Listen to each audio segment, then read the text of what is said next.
morning, everyone, and good evening, and good night, and good middle of the night.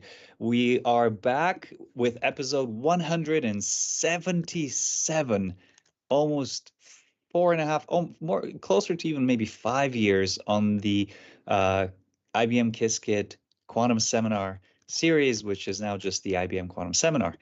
So with that, I'm so glad you joined us on time. We have a very, very special episode today with our lovely guest, Professor Sophia Economou from Virginia Tech. And before we bring Sophia here to the stage, as you know, folks, we love that you joined us on time because we have a tradition here to give everyone just a minute or two to tune into the live stream.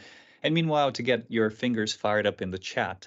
You already know what my favorite question is, since you've been with us for 177 episodes and almost 5 years. Almost 5 years. Time really is leaping ahead here. Now, let us know where you're tuning in from. You can reply to that in the comment chat box here on YouTube, which is located above, below, left, or right. And I see we have folks, as usual, from everywhere, just streaming in from Georgia, Brazil, Oregon, Colorado, Dallas, Poland, and many more places. So thank you, everybody, for making all the different time zones and joining myself and Sophia back. I think Sophia was with us last or at least the first time in May of 2020. And we had just started the seminar in March of 2020. So to keep you in mind, to remind you, this seminar has taken place every Friday at noon Eastern time on the Qiskit YouTube channel. You can always go back and rewatch it. This particular episode will be our last for this year. We're going to take a break until the new year. So that's in part why we're so happy to have Sophia back with us. So I hope you have your questions ready. And it's my pleasure and delight to kick off episode 177 and to introduce you to Professor Sophia Economou from Virginia Tech. Hello, Sophia. How are you today? Hi, Zlatko. Great. It's really, really nice to be here. As you mentioned, I was one of the first Qiskit seminar speakers. At the time, I wasn't even sure, what the series was about. Now I know it's a very valuable, excellent service to the community, and the fact that you can reach people all over the world is amazing. I've actually have 2 students, at least in my group, who I know of, who found me through my talk back then. And they're, great students. I'm very grateful for that. And I think many people in the community get really high quality content from you. So thank you. Well, we're so glad that we've linked up, and maybe they're tuning in right now. I've heard from other folks, both in the seminar and other professors, that people have found each other all the way from across the ocean to the U.S. and back and forth. Their advisors, your future directions through the seminar.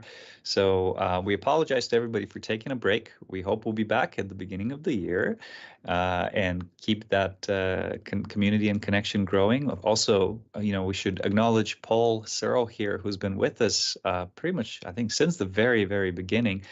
And you can't see Paul, but he makes all of us look good. He makes all the magic happen behind the scenes. So thank you, Paul, from Sophia, myself, and everybody who's tuned into however many hundreds of thousands of watch hours we have and millions of views. So with that, allow me to introduce you to Sophia briefly. Sophia is the T. Marshall Hahn Professor and Chair in Physics at Virginia Tech. And as I've learned, T. Marshall Hahn was a very, very key figure in the development of Virginia Tech. Sophia is also the Director of the Virginia Tech Center for Quantum Information Science and Engineering and the Chair of the APS Division of Quantum Information Science, DQI. So I hope to see everybody at March meeting this year. Sophia received her PhD in physics from UC San Diego in 2006.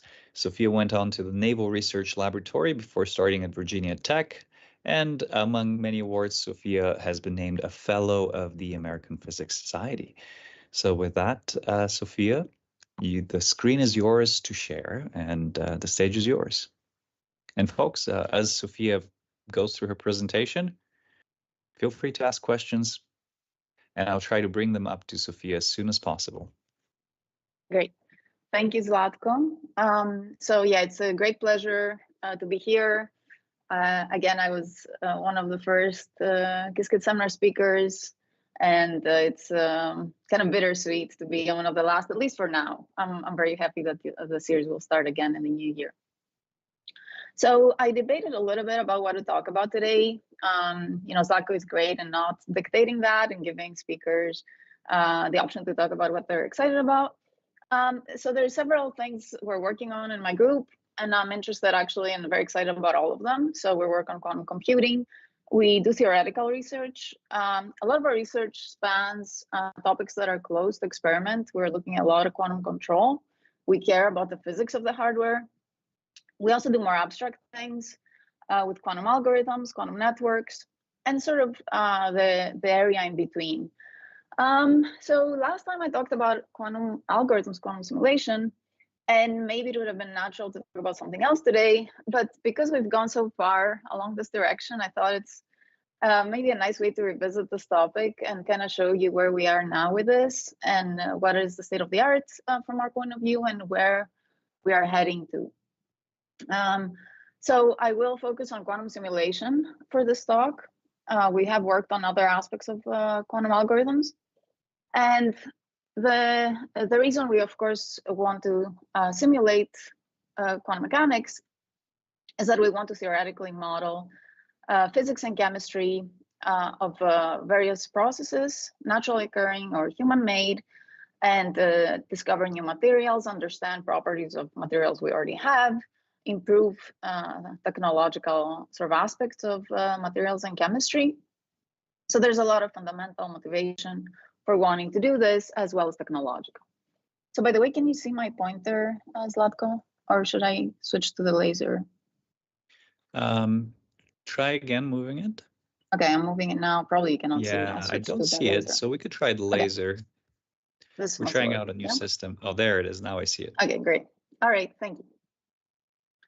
Of course, in molecules and crystals, electrons are quantum mechanical particles. They behave quantum mechanically. And many of these systems have a high degree of entanglement. And because of that, we have an exponential scaling in the Hilbert space. So what does that mean? Let me just try to make this talk a little bit pedagogical. I know a lot of students follow. So I'll start with some basics. I'll get into some more technical things later in the talk. So if I have a single qubit, we know we can describe it with a quantum state that has two real numbers. And that's often parameterized on something called a block sphere that I'm sure people are very familiar with. Now, if we have n independent quantum mechanical two-level systems, and they do not have entanglement, then this looks like a product, a tensor product of the individual states. And then, of course, you need 2 times n parameters. So this is a linear scaling. But that is not the most general quantum state, far from it. General quantum states are linear superpositions of all possible 2 to the n quantum states of n particles. And this is, of course, an exponential scaling. You need an exponential number of parameters to write down these states. And if you look at how many qubits you can simulate, how much storage you need, you see that around 40 to 50, somewhere there, qubits, you start running out of space. And this is a very fundamental roadblock to what we can simulate exactly. And when we say quantum simulation, usually what we mean is take the Hamiltonian of the system. And since we're talking about electrons and nuclei that attract them, and the electrons, of course, have repulsive interactions, we can write down a Hamiltonian with the Coulomb potentials and the kinetic terms. And the first step we want to accomplish is to find the ground state and possibly a few excited states, low-lying excited states, because that's where the dynamics happen. So, for example, I might want to know if I shine an electromagnetic field on a molecule or some solid-state system, how will it respond? And if I do that, I'm going to excite the state. I'll start by exciting it usually in the first few excited states. So it's important to know that information. So any classical technique is approximate, and that works well in a regime of low correlation, where entanglement is low. Now, when you start to have more entanglement and you need a quantum mechanical description, and this insight was recognized early on by a few people, including Richard Feynman, and you can argue that quantum simulation is, at this point, perhaps the most important application of quantum computing, both from fundamental interest and applications. And you can think about two paradigms of quantum simulation. One is something called analog quantum simulation. And there, the idea is that you want to recreate the Hamiltonian of the system you're interested in on a controllable quantum simulator. Or, and I call it quantum simulator because it doesn't have to be a full-blown quantum computer. It's something more tailored to the problem you want to solve. So you are essentially recreating the Hamiltonian on the simulator, with the difference that the simulator is more controllable and it has tunable parameters. So you could study various parameter regimes of the problem you're interested in. This is, of course, limited by what the native interactions of the simulator are, and it's usually tailored to particular problems or classes of problems. Another paradigm, which is sort of the more general paradigm where we want to get to, hopefully within our lifetimes, is a full-blown digital quantum simulation. So here, the quantum processor has its own Hamiltonian, which has nothing to do with the system it is simulating. But because you can do any gate on this, or at least any building block logical gate out of a universal set, you can do any simulation you want in principle. So you could solve any many-body problem, including other problems that are not quantum simulations, such as Shor's algorithm. And here I present these two paradigms as pretty distinct. In reality, there is sort of a huge area of research and opportunity between these two sort of extremes. And I'll later on in the talk, I'll present some work that has elements of analog quantum simulation from our own, my group, in collaboration with other groups. So the first step in quantum simulation is to take the system you are interested in. Let's say it's some molecule that has strong correlations. And you need to map it to your quantum computer. So here I show a cartoon of superconducting quantum processor. And you need to do first a few approximations. So we start with this fermionic Hamiltonian that I showed before, right? R is the distance between, sorry, this denominator here is the distance between the electron and the ion, each ion. And then you have repulsive interactions between ions and between electrons. So the first thing we do is Born-Oppenheimer approximation. Oppenheimer is now a household name. Wasn't, I think, 4 years ago when I gave this seminar before. And the idea is that nuclei are heavy, so they can be treated as static. They do not move and participate in dynamics, at least to a very good approximation for most systems, as the electrons sort of do their thing. It's a very different time scale. So you can think of this as an adiabatic approximation as well. So we don't treat those, at least for the most part, at the same footing as the electrons. That helps a lot. So then the dynamics you deal with is the electron dynamics. And the next step is that typically if I write down a Hamiltonian like this, the Hilbert space is infinite. But I need to make it finite because I'm mapping it onto a finite Hilbert space, which is that of two-level systems. And the way we typically do it, I'll show you a really simple example that's not really practical, but maybe it's kind of familiar to people. So I think most people in the audience must have solved the hydrogen atom at some point or listened to someone who solved it. And there, what we do is we find eigenstates of the hydrogen atom Hamiltonian, which has only one electron. And here I show, the typical sort of nomenclature of these orbital states. And you can, of course, put them in this ladder of ascending energy. Now, one thing I don't show here is the spin. That's also important, so that would split the states. So there's degeneracies in here, but of course, you can account for those degeneracies. So now we have a choice of basis.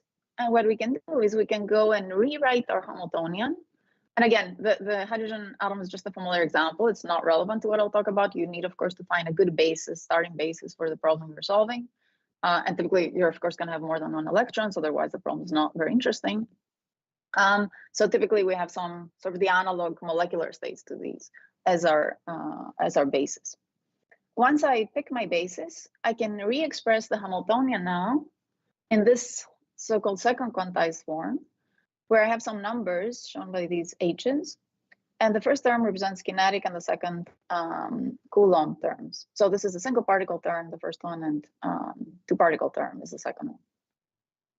And these numbers are something we can calculate. So this is something that's classically pre-computed. So we know these H's. Okay, so everything's classical so far, right? I haven't done anything with my quantum computer. The first thing we do is just go to the second quantized picture. Let me just say a few things about this, just for people who are not too familiar with fermionic statistics.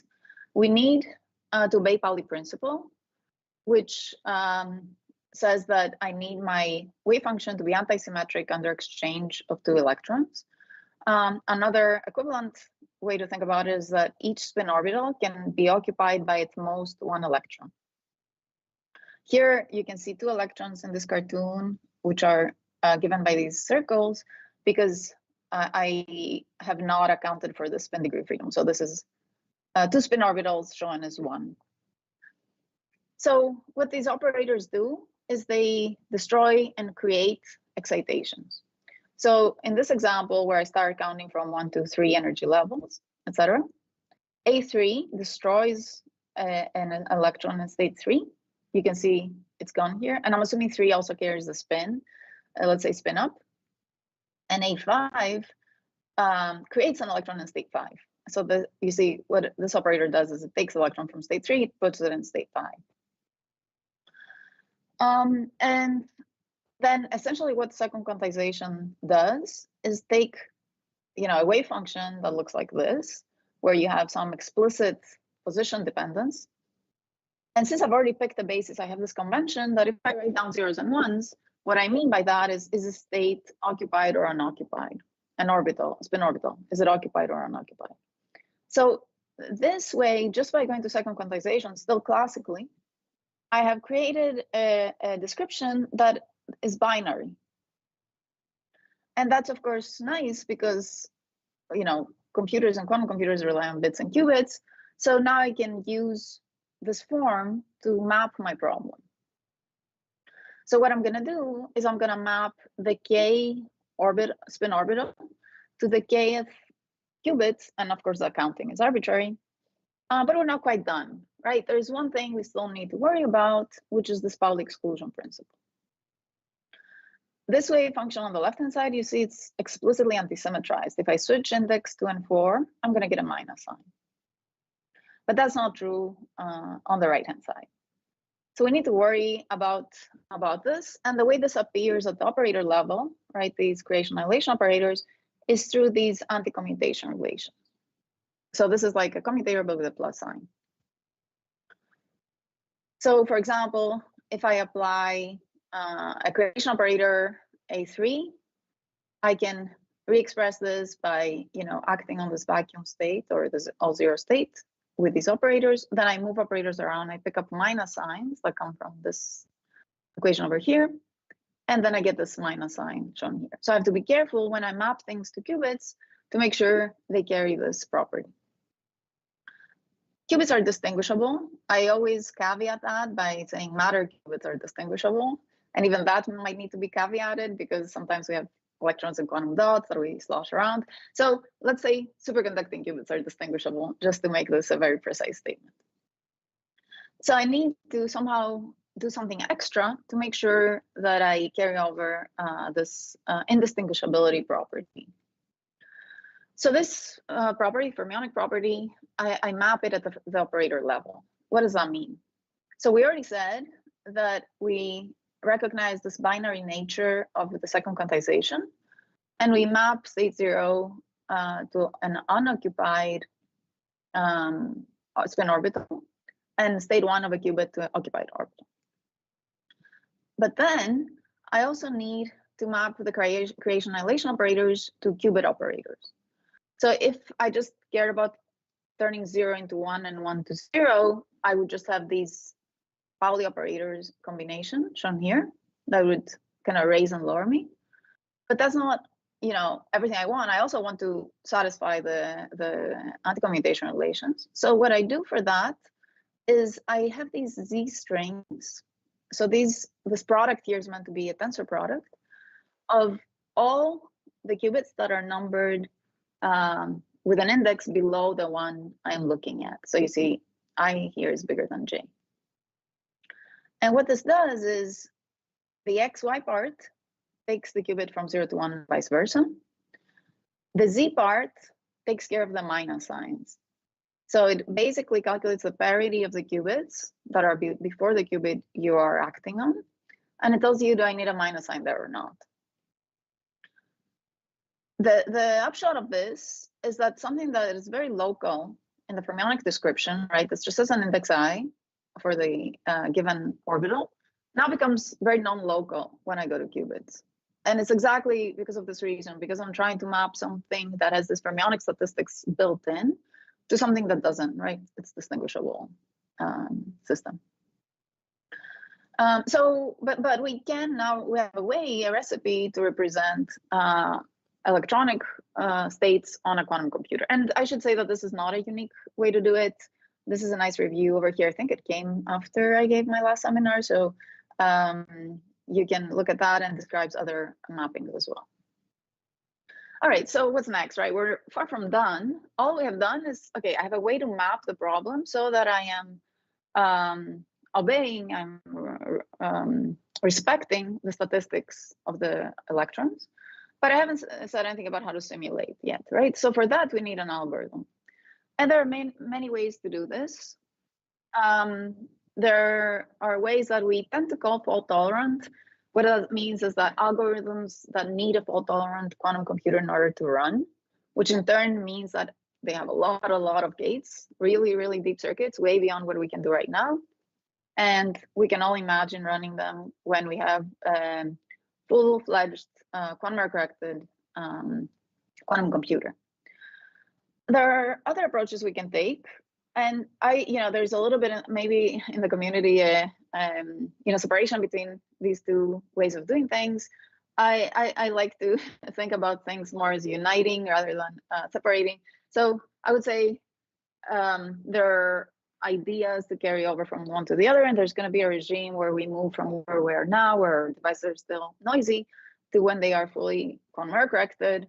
It's going to be a long path there, and there's a lot we will be, and we should be doing as a community before that. So the algorithm I'll talk about now is envisioned to run on noisy quantum computers. Noisy, of course, doesn't mean you want your quantum computer to be noisy. It means it's not, at the level of controllability where it can be fully error corrected. This is called the Variational Quantum Eigensolver. It was introduced actually 10 years ago, which is quite amazing. And it relies on a principle we knew from when we studied quantum mechanics classically, right? Before quantum computing was a concept, called the variational principle. I'll talk about that in a moment. But the idea is that you use your quantum computer in order to prepare states and measure quantities such as the energy of the system you're trying to simulate. And then you change the parameters in your quantum state, which is shown over here. You have some parameters given by a bunch of thetas. I've written them like a vector. And then you measure the energy. Again, notice that this is the energy of the problem you're simulating, not of your simulator. H is the Hamiltonian you've mapped onto your qubits. And what you want to do is you want to minimize this energy in order to find the ground state and the ground state energy. So you're basically recreating the ground state energy of the problem onto the qubits. And for that, you need a parameterized quantum circuit, which I write down as U of theta. And that can be broken up into gates, right? We're still thinking about digital quantum computing, so we have these gates. Each of them carries one or more parameters, so the theta j's themselves can be a vector. And I'll talk a lot about what should the circuit be. There's also reviews that are focused on sort of more VQE type algorithms. Okay, so let me just, because this is a one-line proof, I like to show it in more pedagogical talks. So I'm basically writing down the mean value of the Hamiltonian with respect to any state, right, size any quantum state. I can expand this in the eigenbase of the Hamiltonian. And if I do that, I can see, I get this expression over here, and C sub j are the coefficients. And since the ground state energy is the lowest energy, this quantity is larger than the analogous quantity if I replace EJ with E naught, which is the ground state. The trick then is that I can pull this as a constant out of the sum. And this, of course, is a normalized state, so I get E naught, right? So it's a super simple proof. And this is true for any quantum state. So that means that it doesn't matter how I pick psi, right? I can parameterize psi. If I keep lowering the energy, I'll be going closer to the ground state. And we're hoping that the parameterization is good enough so that I can actually get the ground state. So there was really nice work by many groups, IBM, Google, and other groups, where they did a proof of principle demonstration. These are very simple to simulate molecules also on classical computers. So again, this is not, this experiment, the point of this experiment was not to simulate lithium hydride, but it was to show that now we have qubits that can start doing something, interesting and useful. And maybe to people who are now, in grad school, this is not impressive. To me at the time, it's very impressive that we could do this. I lived through the era where we barely had one Rabi oscillation in any qubit. So these were really nice experiments that started, a big kind of wave in the community of research. Now, one question you can ask, and we should ask, is how should we pick the quantum circuit, right? There's so much freedom to choose this parameterized quantum circuit, even before you start talking about what the parameters should be, just the structure of this circuit and the gates we put in. And there's an infinite number of ways I can choose the circuit, right? And even if I have a finite gate set, the way I can arrange those gates is really large, right? That scales in a very unfavorable way. So there's different approaches you can take, and I'll talk a lot about this problem. One way to do it is what IBM originally did, which is hardware efficient ansatz. So the idea there was that, the system is still quite noisy.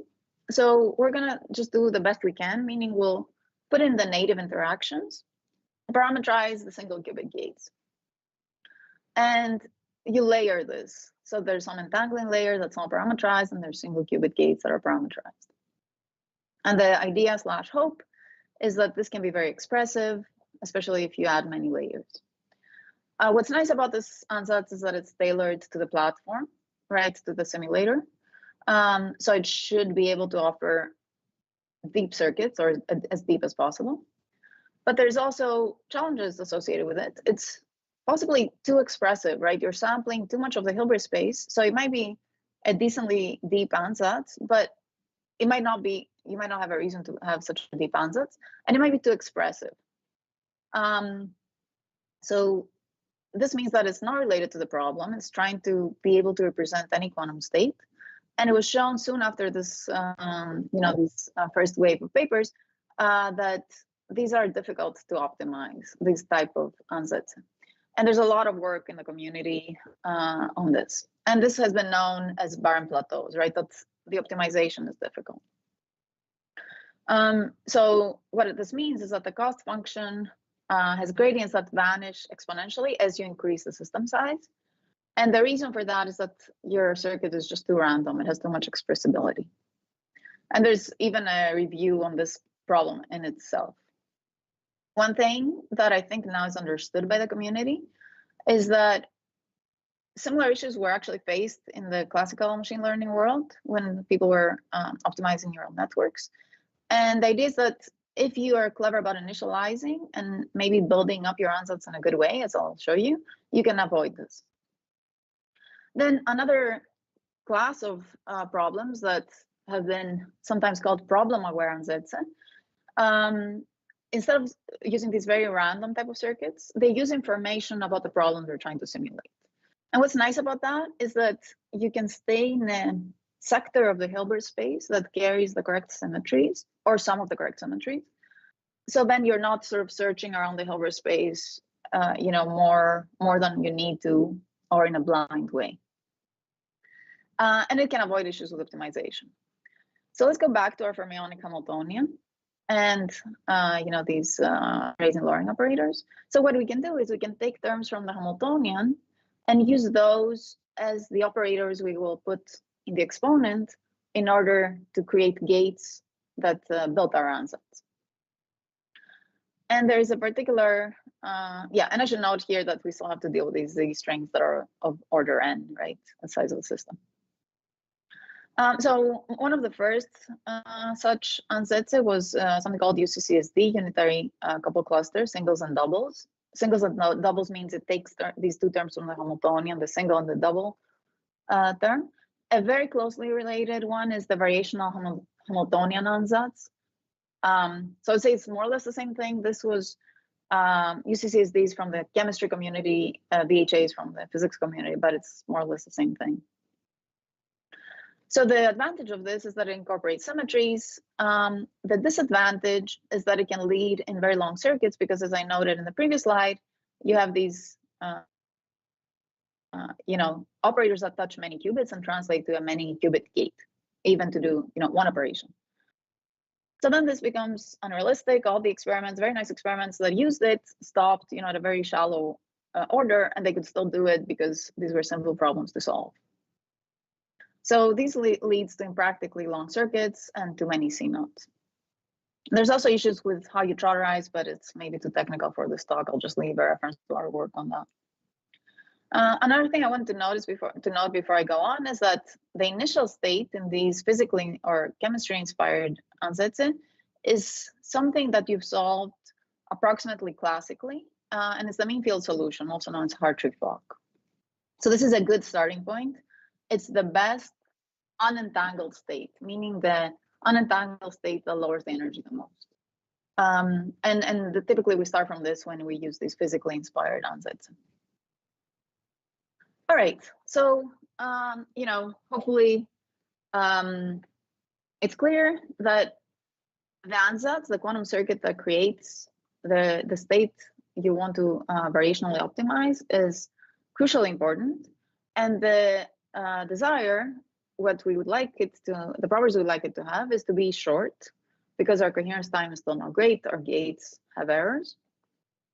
Expressive, or I should say expressive enough, you should be able to represent the state you want to solve or to find, and it should be trainable, right? You should not run into severe optimization issues. So that'll turn into our own work after this introduction. And it doesn't matter if I don't get through everything here. I'm also happy to answer questions if people have them as I go along. But I'll tell you about ADAPT-VQE, sort of an adaptive quantum simulation algorithm that overcomes the issues I just described. And then I hope I'll have time to at least flash some of our work on control VQE, an approach that might be even more sort of NISQ friendly. Okay, so what is the idea here? We want to create ansatz that are problem tailored. So they have information about the problem, but they're also compact. So we start from some simple reference state. I highlighted the Hartree-Fock state before. And we recognize that quantum gates are expensive, right? Every time I put in a quantum gate, I increase my circuit depth, and I can also introduce errors. So I want to not use more than I need. And of course, as I mentioned, we want to problem tailor the ansatz. So the idea here is that I start from a very simple quantum state and a very simple ansatz. So I have just one operator to begin with that I'll tell you how I pick it. And then I slowly increase my ansatz just as needed. So I stop at some layer L, which I'll show you what criteria I use to determine it. So here are the ingredients. I have something called an operator pool. So a set of operators that I'm allowed to exponentiate to create gates, and each of them will carry a variational parameter. And I also have a criterion that tells me which of these gates I should add and when. So the idea here is that I take the mean value of the energy with a particular candidate operator out of my pool. and I look at the gradient, the derivative, with respect to the variational parameter. And I can think of this actually, if you just do this algebra here, as a new operator, I could even measure on my hardware. I don't think anybody has done that on hardware, but this is how we envisioned it when we first wrote this paper. And if I do that, I get this number, and this number tells me which operator to choose. And I choose the one that has the maximal gradient, which is sort of intuitive, right? I understand that as the operator that can change the energy the most. And this is the flowchart of how it works. The user inputs are the Hamiltonian, the initial state, and the operator pool, and also a convergence criterion that I then list here. And you start from some initial state, you measure these gradients. That tells you which operator to choose. You put it in your ansatz, and then you run a VQE. So you pick the operator with the largest gradient, you run your VQE. This is a subroutine of the whole process at every step. And then you go and you measure again. Now, if all of them are 0 or below a threshold value, you're done, right? You don't have any operator to add that can improve things for you. If you have gradients that are above the threshold, then you put the operator that has the largest one, and you keep going in this loop. So the operator pool is super important in this procedure. And you can choose it in a way that it respects symmetries. And that's what we did in the early work. So this is reviewing a little bit our early work. So I set the stage for more recent progress. So for example, here I show you an example for beryllium hydride. And we simulate as a classical simulation the error in the energy. So you want this to go as close to 0 as possible as a function of interatomic distance. And we compare it to UCCSD. So look at the orange curve and these dotted curves here. So as I change the threshold and I tighten it, it means I add more operators. Of course, more operators means better simulation, because here this is error-free, so it's going to always improve. But the most important thing is that compared to this UCCSD ansatz that pre-existed our work, we actually not only converge better, faster to the ground state energy, but we do so with fewer variational parameters. So the circuit depth has dramatically improved, even by this early attempt at ADAPT-VQE. And we compared this to other orderings of the same operators. And we looked, so the y-axis is the error in the energy. The x-axis is the number of parameters, or equivalent number of operators I'm adding. And you see that if you follow this gradient criterion, you converge very quickly. And this is compared to just randomly appending operators.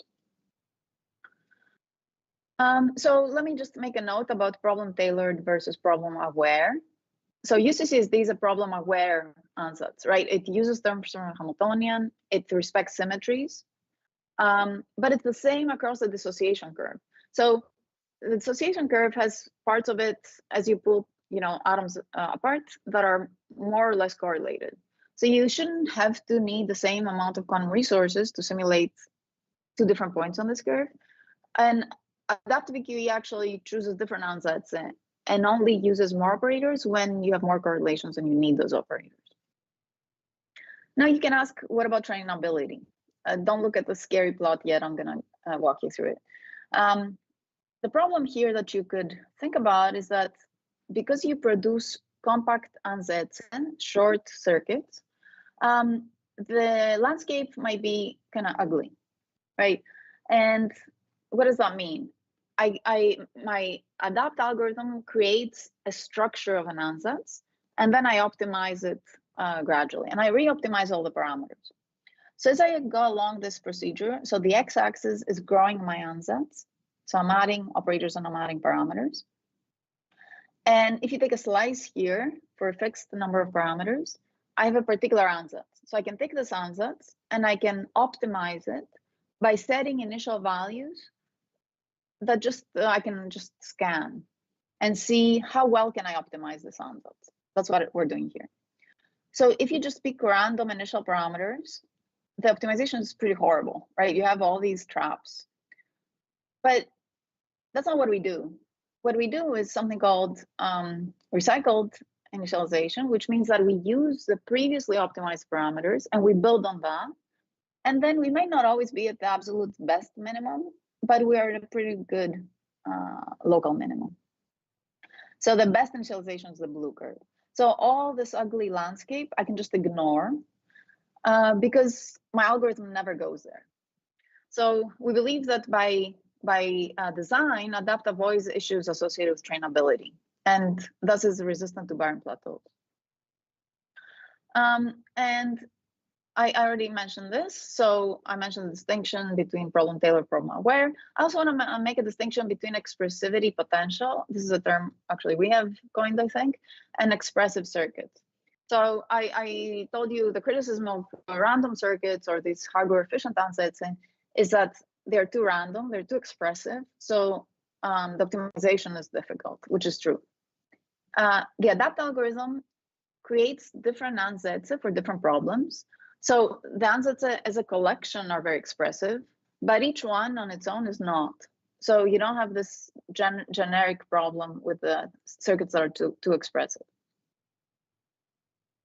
And we, of course, also warm start the parameters. So this combination helps avoid optimization problems. So this is not something I worry about personally with VQEs. There's criticism on VQEs, and we can talk about that. I think this is not the roadblock. Oftentimes people talk about barren plateaus, but I think if you go away from these random circuits, it's not a big problem. It's, of course, still something we need to study on actual hardware, and as the hardware improves, we can do that. But from my point of view, it's not the main problem. All right, so how should the operator pool be chosen, right? I gave you an example where we use the same operators that were in the UCCSD pool so that we had some symmetries built in. But you can add other constraints. You can add connectivity constraints, locality constraints, etc. So we use the fermionic pool. I already mentioned this. But the fermionic pool has this non-local structure that is too costly. So what you can do is you can take inspiration from the fermionic pool that has a weight for Pauli operators if you drop the Z strings. So you can just take that and drop the Z strings and then get something that's much more sort of well-behaved. It only touches 4 qubits. So we'd done some early work on this, and we had shown that you need more parameters for this because your gates are smaller, but you need much fewer C0s if you do that. So the fermionic pool, this is consistent with what we expect. If I look at how many C0s I need to run the circuits, it's too much. Now, after our work, a group from Cambridge came up with a very nice different pool, which built in a little bit more symmetries than we threw out. So when we took these weight 4 Paulis to make our pool, we did not preserve this grouping that they incorporated. So if you look at their pool, it's actually a better compromise between these two, and it's this QEB, the blue. So if I look at number of parameters in the ansatz, it's doing better than this weight 4 Pauli strings, and also let me here. It's doing better also in number of C0s overall. So the reason it does better is that it restores particle number and spin Z symmetries. So it's a clever way of doing things. Now it turns out you can do even better than that. One thing that this pool does not do is it treats certain excitations on different footing while they should be treated on the same footing. So for example, if I have 2 spin orbitals, alpha and beta, alpha 1, beta 1, and I have a term that switches them to alpha 2, beta 2, it treats those separate from alpha 1, beta 2 going to alpha 2, beta 1, right? So it's a question of how do I group things that should be taken in the same, sort of at the same footing. So you can create a new pool that takes inspiration from this QEB pool I showed you that also satisfies sort of these more natural way of grouping operators. So now this is, has more terms, but you can see that in some cases I can even eliminate some terms. And this is very nice independent work by my student Mafalda shown here. And what we've shown is that you can actually beat all the previous pools with this new pool and with shorter circuits. So you can write down the circuits for the pool I showed you before, this qubit excitation pool in terms of C naughts, and the CEO pool that Mafalda introduced, and it actually wins. So if you look at similar plots now, where I have C naught count, how many C naughts I need, which is our currency at sort of this NISQ error, as a function of the error as a function of C naughts, you see that the the CEO pool we introduced recently outperforms the other pools, and the error is at least as low, if not lower in some cases. Now you can also worry about the additional cost of measuring operators, because in the ADAPT algorithm, you have this overhead of selecting operators which are associated with measurements. And let's look at the so I'll try to show you that this is not a severe problem as it might look. So remember, we're taking the gradient of the cost function with respect to these optimization parameters. And now my pool is, for simplicity, I'm assuming a Pauli pool. Many of the conclusions carry over to these other pools. And then what do I want? I want to measure the gradients for every operator in that pool. And if I do accounting, this looks pretty bad because I have n to the 4 terms from the one and n to the 4 Pauli as well. So of course we know that commuting observables can be measured simultaneously, and that's what we can try to do. And there's a lot of groupings in the literature about how I should take, a set of Paulis that in general don't commute and break them up into commuting sets. There's many ways to do this, and there's heuristics about how I should do it. Turns out that this still does not scale favorably for our problem. Instead, you can do something that is much better. You can notice that if I have 2 Pauli strings that commute, then their commutator with a 3rd Pauli string also commute. And this is not difficult to prove. So here, B and C you can think of as the operators from my pool, and you can think of A as a term in the Hamiltonian. So now instead of grouping Hamiltonian terms, which is the typical way people think about measuring, simultaneously measuring things in this NISQ era, we are grouping operators from the pool, and we measure those simultaneously. And we can have sets of such, commuting operators. And the structure of these, this weight 4 Pauli, actually, you can show that you can group them into a linear number of groups, where each of them has n cube to the cube terms.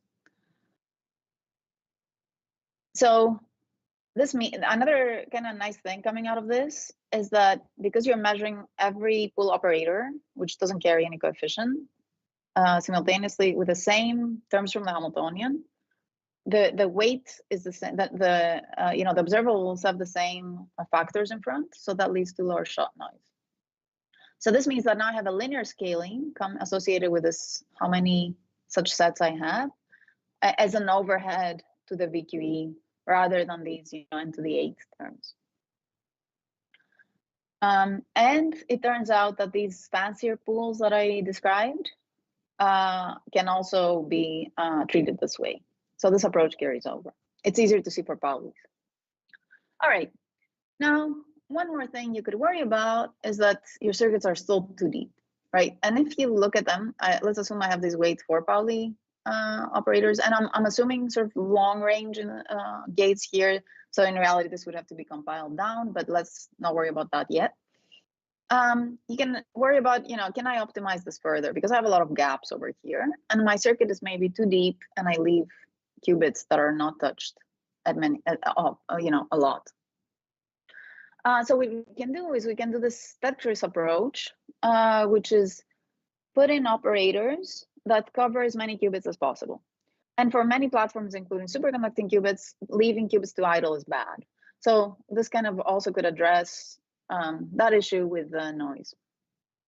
And the approach here is to use operators that have high gradients and take the highest one, like ADAPT-VQE originally tells you to, but now take the second strongest gradient that does not touch the qubits from the first one and put them together in the same layer.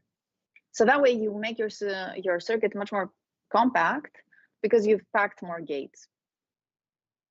And we found, of course, that this also helps if I look at the error in the energy for a particular molecule as a function of the circuit depth and C0 count. It turns out the C0 gates are very similar. Maybe you win a little bit with this new approach, but the depth is much better.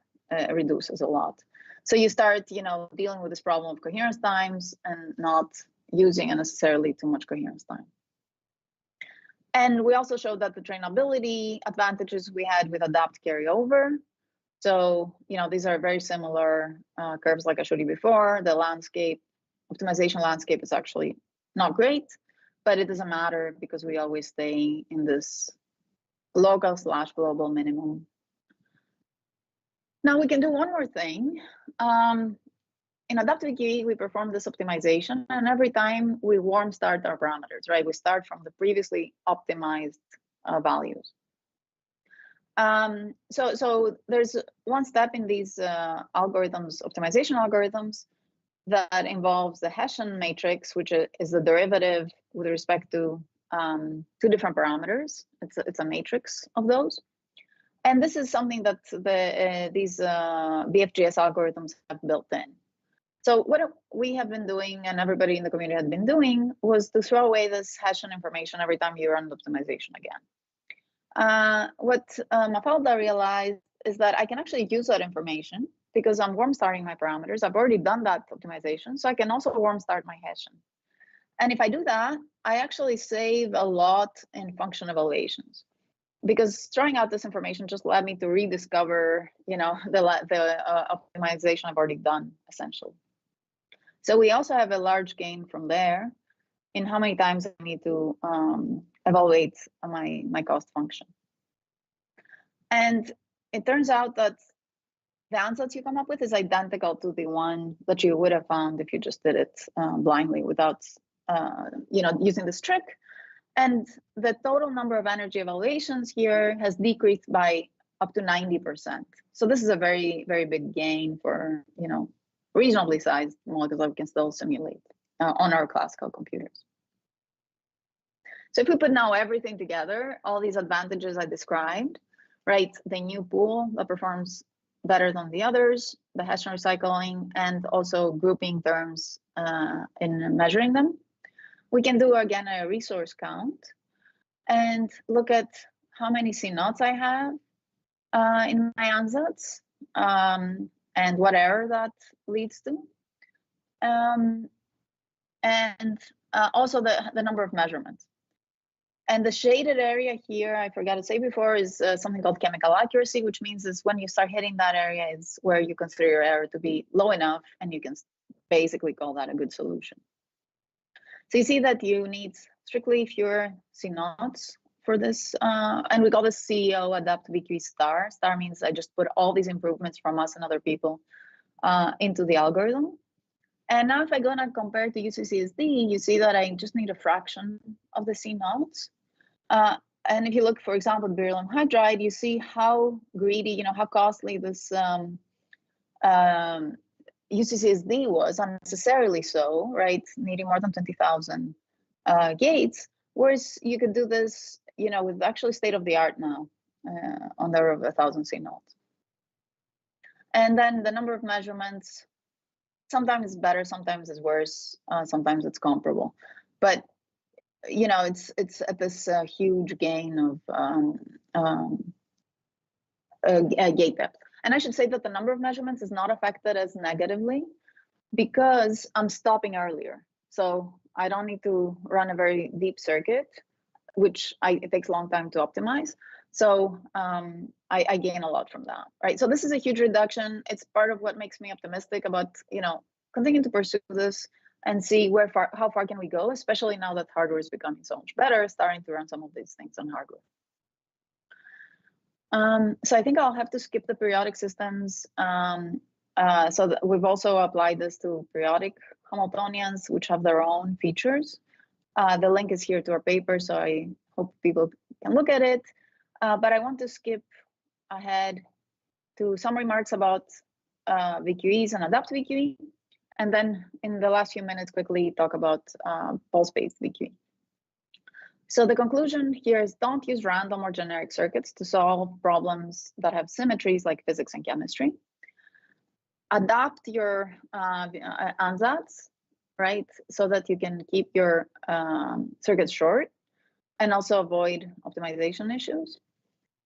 And again, we have made huge progress over the last 4+ years that I gave my last talk in terms of how many C nodes we need and the measurement counts. We still have a way to go, but I think we're not done improving things. Okay, so we're still not where we have shown quantum advantage. So I'll tell you a few thoughts about what we're doing in improving things further, possibly in the near term. And what you can do is you can go deeper into the stack, so to speak, and realize that your gates are made up of electromagnetic pulses, at least for matter qubits.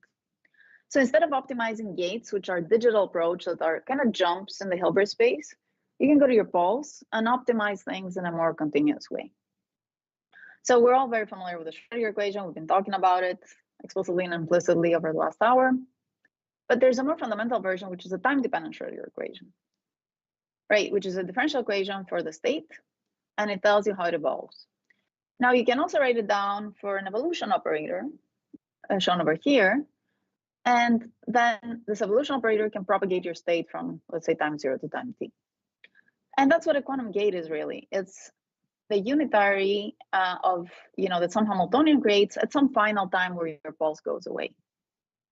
So what you can do is you can go into this equation directly, write this equation for the evolution operator or the state, and just optimize that. So what we can do is we can throw out the gates, parameterize our pulses, and optimize our pulses. And now we have sort of a huge, opportunity of things we can do with that. Gate-based parameterization, of course, is a special case of pulse-based parameterization, and we have a lot of freedom on how to do it. You can also come up with an adaptive approach. So you can have, 4 qubits. We've thought of 4 transmons. They can be coupled with some static interaction. And then you can start driving them with some, let's say, square pulse. Then you can take that pulse and chop it and create something that's more fine-tuned and optimize that. Then you can keep going, and you can start creating pulse shapes in this sort of adaptive, iterative way. So we've done similar things that I showed you before with this pulse-based optimization. And, the association curves look like they should. The thing I want to point out is that for a superconducting transmon, we actually used the IBM parameters here. You could solve a problem for lithium hydride in 50 nanoseconds, which is comparable to the timescale of one single qubit gate of something that the same operator run with the UCCSD would take 3 orders of magnitude plus more to run. So this is, an argument to think about these pulse-based approaches, at least for the near term, and see how far they can carry us. So we've done more work on this. You can talk about nice concepts called minimal evolution time, fundamental concepts in quantum mechanics, about the minimal time it takes, given certain controls, to go from one quantum state to another. We found something called bang-bang control that's well known in control theory. This popped up numerically. And then, below a certain minimal evolution time, there's no solution. So there's very nice connections to these fundamental concepts. And another thing that I want to point out, because this is an IBM seminar, is that we saw this sort of maybe peculiar thing that if you allow for a little bit of leakage outside the qubit space, you reach the state faster. So you can reach it on the order of 10 nanoseconds as opposed to 20. And the way we think about this intuitively is that you have more pathways to go to the state you want. And also we allow, for the final state to have a little bit of leakage, so there's more states that satisfy your constraint. So I know I didn't have too much time to talk about this, but people can look at the papers, and we also have done some optimizability studies on this.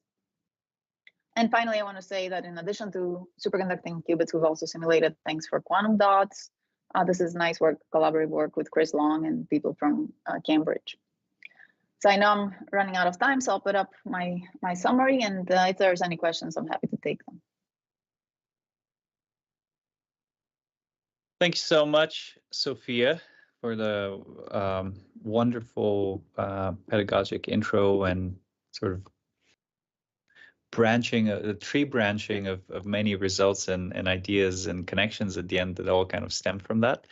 There are kind of a number of questions that came up in various forms. I'll kick off with the accumulation of errors one, but folks, this is a great time to bring up questions that you had earlier in the talk, and I'll bring them back up to Sophia, but since there's quite a few comments in the chat, just bring them back up again. So I think, Sophia, there was a question about how, what happens with continuous versus discrete parameters or optimizations and in steps in the optimization, just the way that errors accumulate in ADAPT-VQE and affect the ground state estimation. Maybe you can tell us a little bit more about that. Yeah, so everything I showed you is error-free simulations. So they're classical simulations. We do not consider errors. There is a study actually by the same Cambridge group I mentioned. One of the authors is David Arvidsson-Chupur, that does a study of errors in ADAPT-VQE. I would say it's maybe a more restrictive error model than realistic. It's a depolarizing error after every gate. And the conclusion is that you need really high fidelity gates. I think there's improvements we can do on that. There's also, better noise models you can have. So I would say this is still an open problem. The optimizer itself might need to be adjusted in realistic scenarios where you have errors, but I don't think we know as a community yet, how to deal with some of these problems. I would say it's still an open question. Okay. Quick comment from Borja, great talk. And then from Mohammed, and then we'll get to utility experiment questions. From Mohammed, does the ADAPT-VQE approach adapt itself to finding interacting gauge theories?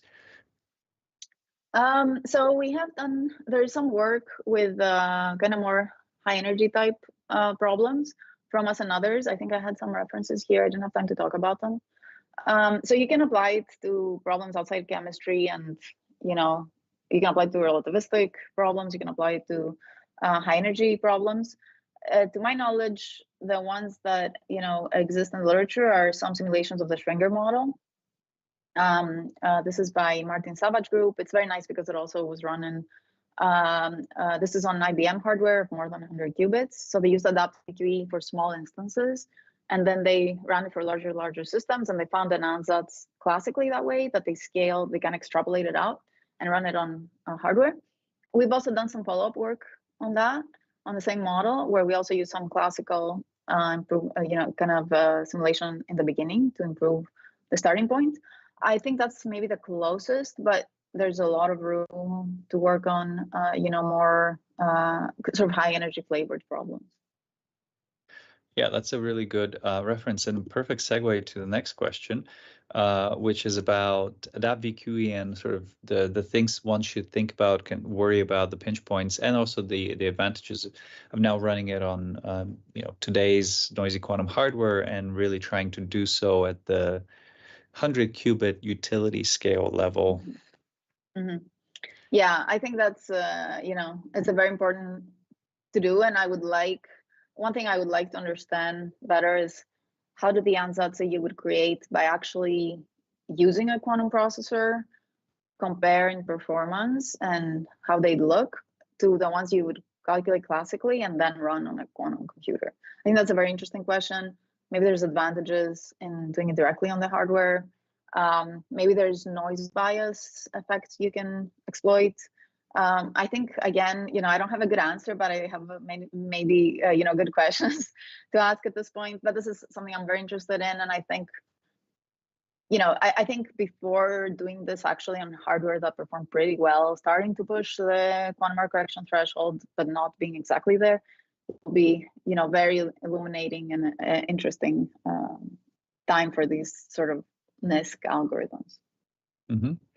But and would you expect kind of the ADAPT-VQE to perform, or kind of at what level? If some of our viewers today go on and code it up in Qiskit, there probably already is an implementation in Qiskit. Yeah, there is. I think running VQEs on cloud hardware is still difficult just logistically. Yeah, doing all the measurements and waiting and getting the feedback. So that's why I think people are doing things like I described in this paper, where they do offload a lot of the work on classical simulation and then run the very final ansatz that has optimized values. I think it needs to do a very serious study on the order of 100 qubits or more. You need people who know the hardware very well and have worked with the hardware, a big team. I don't think it's something, I think it's worth doing smaller things to play around and understand the noise and things like that. But for this kind of utility scale, I think that's a tall order just logistically to do everything, a VQE needs, especially, either it's ADAPT-VQE or regular VQE. But I don't see a reason to not do ADAPT, because it always, we and others in the community, it always outperforms static ansatz. But for a serious sort of, utility scale, I think you need a very big team and people who have a lot of experience working with hardware. Okay, yeah, and maybe I'll just note that there's some pretty nice enhancements and features and things coming up in Qiskit and Qiskit functions and Qiskit runtime that should make all of this a lot easier. That's great. And question from Rodolfo.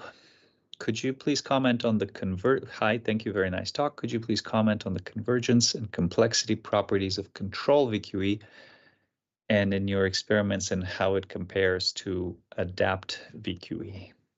So control VQE versus ADAPT-VQE, or rather, as you said, we don't want to pin things against each other, but have them stand up against each other. So I would say that the optimization, we understand noise-free optimization, to caveat it, we understand it pretty well how ADAPT-VQE behaves.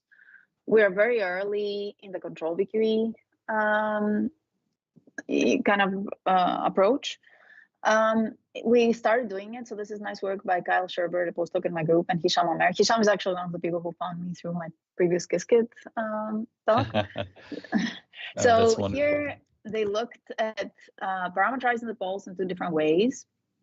In a Cartesian way, where you have the two real components adding up, and in a polar way where you have the amplitude and the angle.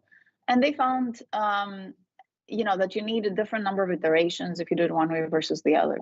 So even how you parameterize your poles, the same poles, right, can change how well you can optimize. So I would say, even though this is really very close to optimal control, that is a subfield on its own, and quantum optimal control specifically, there's been a lot of work on quantum optimal control over the years, but I think not tying it into the type of problems we're interested in now. So there's a lot of room to maybe revisit some results from that community and build on them. But there's a lot to understand yet about whether how the is the optimizability good enough, and will it allow us to scale? I think that's something we don't know yet, and it's super important question. And maybe final question from Neil. Can you apply this to QA/OA type of problems? Yes. So we have done that. We've applied it to QA/OA, where we replaced the mixers by arbitrary, a pool of operators that we allowed ADAPT-VQE to choose from. And we found that it improves things, that it converges faster compared to the fixed QA/OA ansatz. And from a fundamental point of view, we also found evidence that ties into concepts from shortcuts to adiabaticity, so counter adiabatic driving. So you can think of QA/OA as adiabatic algorithm inspired, and we think that doing this ADAPT approach might be finding shortcuts to debaticity. We have some evidence. We have not proven it, but I think that's also an interesting direction. Thank you. And maybe now, final question. Can you comment on the connections or potential or future, kind of your perspective, really perspective on the interface connection between this kind of work and, you know, more generalized machine learning, artificial intelligence type of approaches, either applied to this problem or something similar? And there's been a little bit of work recently, you know, it's kind of all very new, but given that the theme this week is the Nobel Prize in Artificial Intelligence for physics, because AI is clearly just physics and nothing else. And what was the next one? Medicine, I think, also was in AI. Chemistry. I think chemistry. Chemistry. Yeah. Thank you, chemistry. Yeah. I think it's worthwhile that we comment here on AI and machine learning. Yeah. So quantum machine learning is a field, sort of, you can say subfield of this, or maybe its own standalone field. So you can think of, you know, I think the Nobel Prizes were more use quantum machine learning as a tool to attack quantum problems. There's also the other sort of aspect to that, which is quantum machine learning use quantum circuits to you know, as quantum analogs of neural networks to encode functions and do things like that. I would say it's been maybe an even more controversial field than VQEs for you know, physics and chemistry problems.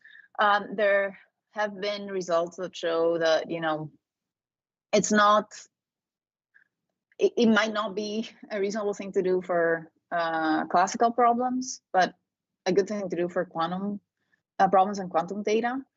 I would say that there's still work to be done. It's something we are also interested in.